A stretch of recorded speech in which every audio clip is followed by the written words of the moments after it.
Hi, my name is Kara McIntyre, and this is my presentation on program design for a rugby halfback. I initially have a client who is a 28-year-old police officer, so he's working full-time, something I need to take in consideration when I'm designing a program for him. He was a Canadian rugby player for 3 years, and he still plays rugby recreationally. And in 16 weeks, he has an opportunity to try out for the Wales Elite Rugby team. So it's an open tryout. He knows he's in recreational athletic shape, but he definitely needs to increase his physical abilities in order to compete. The position he wants to try out for is rugby halfback.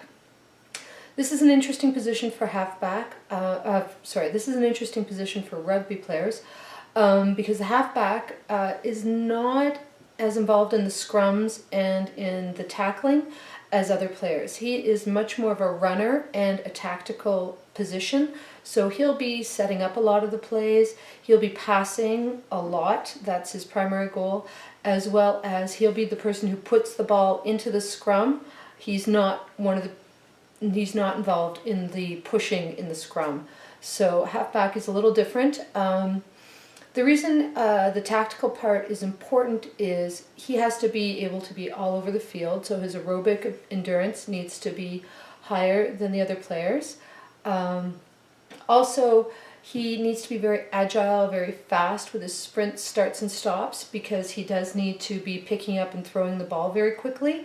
Throwing the ball is, of course, lateral throws in rugby, so he'll need to have strong core, arm, and rotation. So this is all building towards where he is now, and after we have a look at where he is compared to his teammates, we'll discuss the program I built for him and what we think the results will be.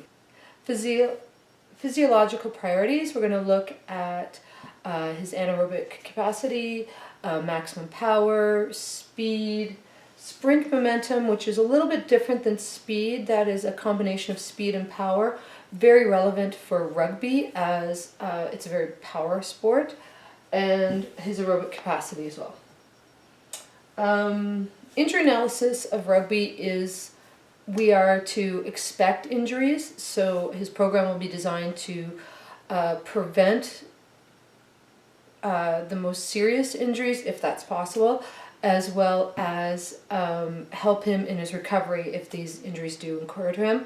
The one that is of most concern because of the physical nature of impact with rugby is cervical spine injuries. So some of the program is designed around that. I've added also wrist and ankle sprains, so we've added some specific strengthening for the neck as well as the wrists. And the lower body, the ankles, that's going to be dealt with through the agility and plyometric training. Overall, John is a little bit slower than his teammates in the sprints. That's a concern. Indicates that his anaerobic threshold perhaps isn't where it needs to be, as well as his lower body power isn't where it needs to be. There's another concern which is out of our control, is that John is a little bit older at 28 years old. Athletes tend to realize their maximum sprint abilities around 1920, so we'll have to look into that. Unfortunately, he was also slower on the agility tests. That's a concern. Agility, moving forward, backward, sideways, that's a large element of his responsibility as a halfback. So he needs to be able to move quickly in multiple directions in order to be first to the ball or to get next to his player to pass them the ball. So that is definitely an area of concern for that position. Push-ups, John did better than his teammates, which is great. Upper body strength, it's a great indicator of upper body strength, so John scored well there. As well as with the sit-ups, core is essential. Core strength is essential in rugby. The multiple planes of motion, able to transferring force to when he's in a tackle. And VO2 max, John also scored higher there than his teammates. So his strengths are upper body strength as well as his aerobic capacity. So the focus is going to be on developing his anaerobic capacity speed and lower body strength. I find it very hard. We have all these elements broken down into separate pieces, but the truth is, with the energy systems, with the muscle systems, generally we use a combination and everything all at the same time. So I didn't break down his muscle into categorizing lower muscles, upper body muscles, core muscles, other than to incorporate the whole thing in all the different exercises. So this is a full body training. We will be using all the different muscles, all the different phases of muscle development, as well as all the different energy systems as well. We're not just going to consider aerobic and anaerobic as separately, because as we know, they cross over into each other, because as soon as you cross over the 2-minute energy system, you're into aerobic energy system. So that being said, the program has been broken down to make sure that every aspect of the training has been covered, but we need to be mindful that it is a full body sport, and full body training needs to occur in order for John to be able to excel during his tryouts. In reference to the reading, Corey, his paper was focusing on the aerobic thresholds, and halfbacks spend 32% of their time active, as opposed at a speed of 4 meters per second. So that's just to give us a general understanding of where the halfback is compared to the other players. Another study by Coutts discovered that rugby has a very high a higher blood lactic threshold. So we need to be mindful that that is an energy system that rugby players spend a lot of time in during the game. And speed. Speed is fundamental to, as Duffy said in his paper, speed is fundamental to the success of rugby players. So that is something we are going to have to focus on for this client, as well as the backs. As a halfback, he is considered a part of the back generally, although the halfback does have a unique position. He needs to be 10% faster than his teammates, and right now he is slower than his teammates, so we do need to spend quite a bit of focus on that.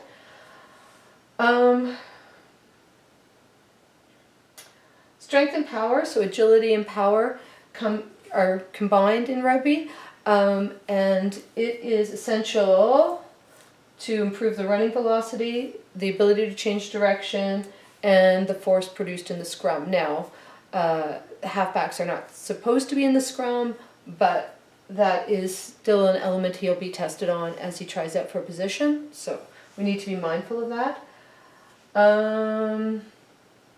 So as we develop our client through the 16-week program, some things will be different areas of his physical ability will be developed at different times. We're going to start off with stabilization for the resistance training, plyometrics, core. That will be basically, the reason for that is to start with injury prevention. So stabilization is the key before we start adding dynamic movements. Also, we'll be training in the aerobic threshold will be maintained throughout, because John is already testing at higher than his teammates. We need to maintain it, but it will not be it will not be the overriding focus. And the reason of that is due to Corcoran's paper spoke to this, and the interference principle basically, in simplest form, means that we will not be able to increase maximum strength at the same time that we're increasing aerobic endurance. So the aerobic endurance will be maintained throughout, focused in the initial 4 weeks when there's a stabilization focus for strength training. When the strength training moves into building strength, the hypertrophy and the max power. Then the aerobic will go into a maintenance level so that we're not creating conflicts within the client, so that we minimize injury and exhaustion risk.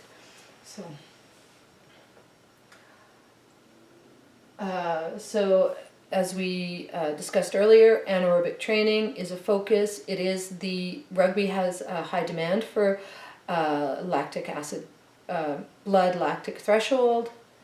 And so the program has incorporated, the program I designed has incorporated a lot of anaerobic training. Speed, as also discussed in the research paper, speed is the essential skill that our client will have to develop. In my reading of rugby research, what I discovered was they don't just talk about sprint, but they talk about sprint momentum, and that is a combination of power as well as speed, obviously because it's a forceful sport and there's a lot of contact. Being able to maintain your speed when people are grabbing onto you and trying to pull you down, being able to force your way through potential tackles, these are essential skills for a halfback. So that is taken into consideration in the program development. Okay, so maximum power. Our client is a little imbalanced in his power, his strength. He is stronger in the upper body than the lower body. So we will be maintaining the upper body strength, still developing it, obviously, with the powerlifting we'll be doing. But lower body is the focus, so we will be trying to encourage that development through sprints, agility drills, and plyometric exercises, as well as resistance training. Core strength and stabilization. I took a moment to recognize that in rugby, the core, as with any sport, is essential because it connects the lower to upper half of your bodies. Core is particularly important in rugby because of the rapid change of direction, and as well as its development prevents the cervical spine injury along with the development of the musculature in the neck. So core is an essential part. The core training will be throughout the 16-week program.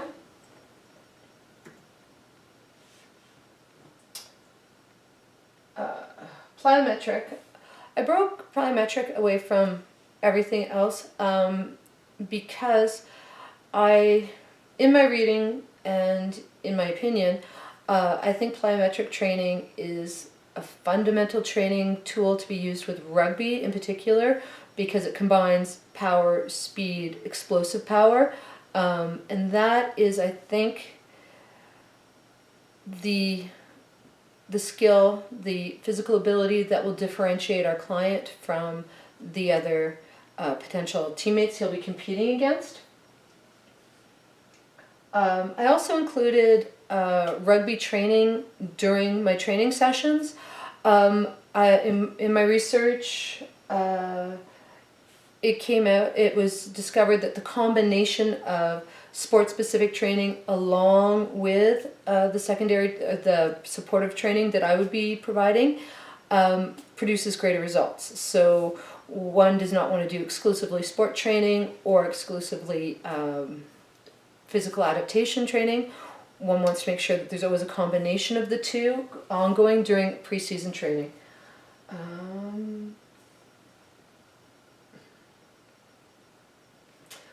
In the study that I was able to find on plyometric training, they did not find that upper body strength was really affected by plyometric training. So the exercises that I developed, or I included in my training program, use the medicine ball because that would help develop the physical torque of the throwing of the ball because it's a lateral throw as opposed to an overhead, underhand. Oh, sorry. It's not overhead, it's sideways and underhand. So that I thought that would be an important element to add to the training program, since a halfback is the primary thrower in in a rugby team. So I went through the different phases, the periodization phases.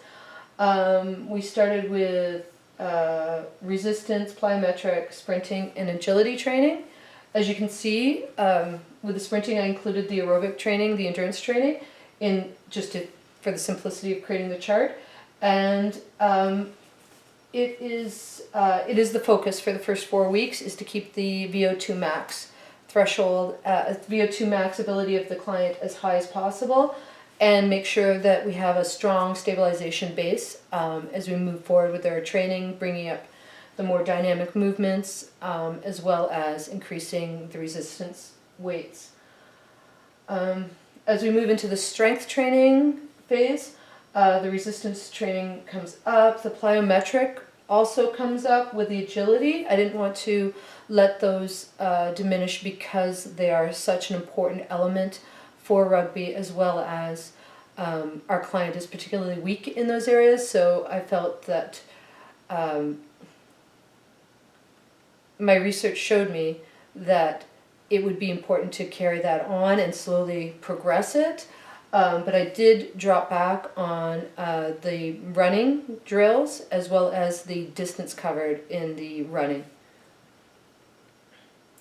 So as we move through the program plan, when we hit week 9, the halfway mark, I switch the focus, and the strength training goes into maintenance, so that the client can increase the energy and time put towards the speed, as well as he has started his rugby practices and games. So those are, from the research papers I read, that is incredibly relevant for his further development as an athlete in the sport, is to actually practice the movements, the sport of rugby. So the speed, what I've called speed here, just for the sake of the chart, includes sprints, agility, and plyometric. That is in the strength phase. So the intensity has stepped up from the stabilization, as well as the frequency. And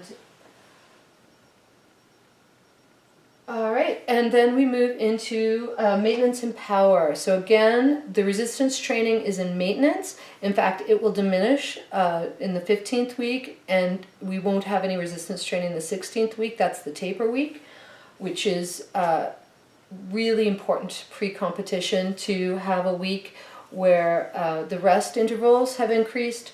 I've been mindful of them, as well as rest days, so that the client does have a rest and recovery day.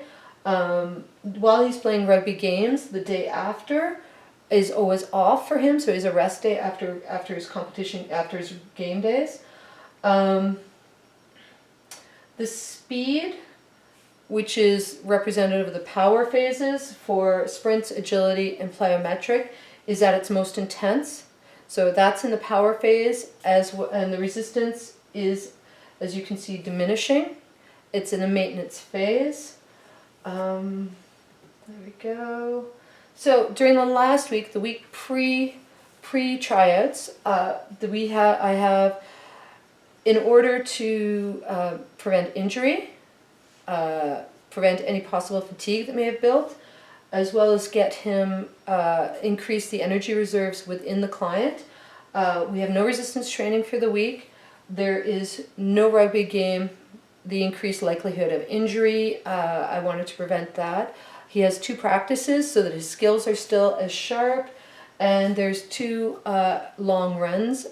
That's more for mental well-being than training at this point in time. So we're just, I find the week before competition, it's really important for the athlete to maintain and to have a chance to recoup their energy levels. In conclusion, this 16-week program should have increased our client's ability in sit-ups, push-ups, vertical jump, sprints for the 10, 20, and 40 meters, as well as increase his VO2 max. It was designed using all the different energy systems, as well as progressing him through frequency, intensity, time, and type of exercise, and using the OPT model of stabilization, strength building, and power building. So I feel confident that the program will have increased his abilities as a rugby player and set him up to succeed in his tryouts.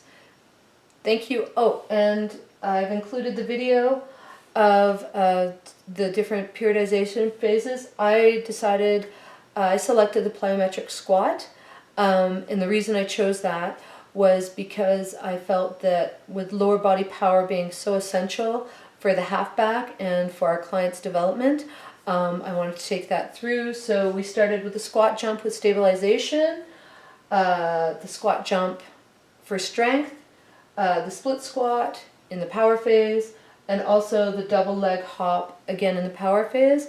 And I feel that that series of exercises will demonstrate the increasing strength as well as the different energy systems due to the timing and the number of repetitions that we're using for each exercise. Thank you for agreeing to be part of my demonstration, and it's a set of plyometric exercises that I'm going to progress you through in a periodization program. So the first one I would teach you is the stabilization. So it's a stabilization squat. So you come down, jump up, and then hold. So this is the stabilization part. It's the pause. Jump up, come down, and hold. Do you think you've got that? All right, can I get you to come into the camera view? I'm just going to switch over to the side, and you would do this 8 times, 5 to 8 times. 1, hold, hands up. 2, so bring your hands over your head as you jump. 3, 4, looking good. 1 more, and 5. Perfect. So this is the stabilization phase.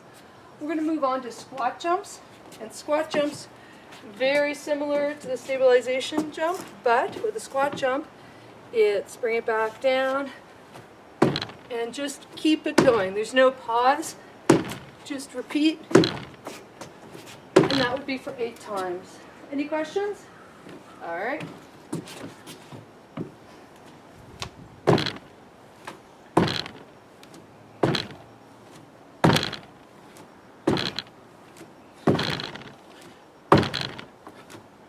Nice work. The next one, we're moving into the power phase. That was the squat jump is strength, power, split squat. All right, so my legs extended out. And for this one, I'm gonna bring it down. So it's a side, you've got your legs apart. You do this one 10 times. Flip it over and do the other leg. You ready?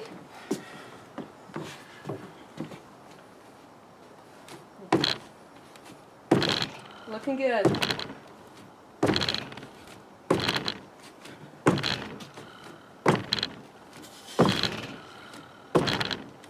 And excellent work. We have. All right. So Connor, 2-legged jump is again in the power periodization phase. And what you would do is do 10 of these across, stop, 2 10 back. So you go. So unfortunately with our space limitations, it would be 3. And then turn around and do another 3. Do you have any questions? Nope. All right. Here we go.